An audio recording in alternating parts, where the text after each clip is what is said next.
there are a few things worse than firing someone. Now, if you like doing it, I'm sorry that you got something wrong with you. But while it's an unpleasant task, it unfortunately is part of our job. Now, I'm not giving legal advice here, just some common sense things I've learned over the years running an optometry practice with a dozen or more employees. And what this blog does is lists 6 myths, and there's more than that, but about why staff members shouldn't be fired. Okay? Myth number 1, the employee is irreplaceable. Well, this is usually for someone who's been around a while.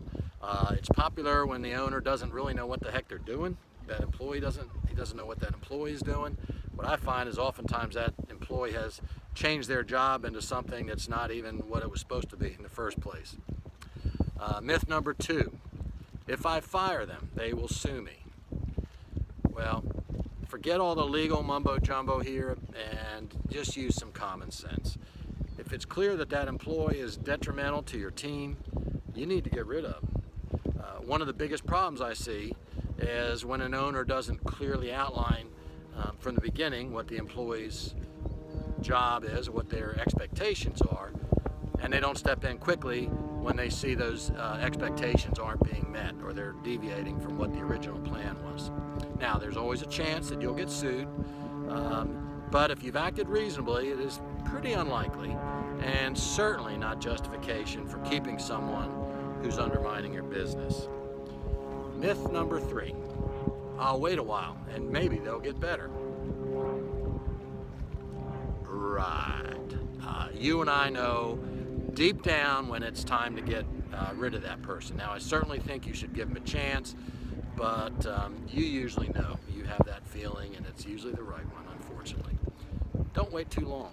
There's nothing worse for your business than to have an employee hanging around or less fair to your staff members than to keep them hanging around.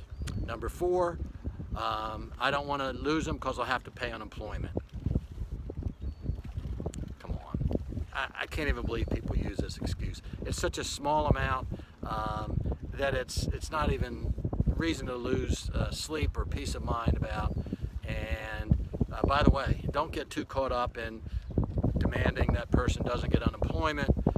I'm no lawyer, but to me it seems that regardless of justification for firing someone, the employee wins that battle every time. Don't let it get personal. Just be happy they're gone. Pay the stupid tax. Myth number 5, my office manager will handle all the employee issues. Well, maybe on some other planet, but the fact is that most practices don't have true office managers that really have expertise in human resources and conflict management. Unfortunately, that's ultimately our job always. It's usually the person who's been around the longest, the office manager. And they do the best they can, but honestly, it's your responsibility to make the call.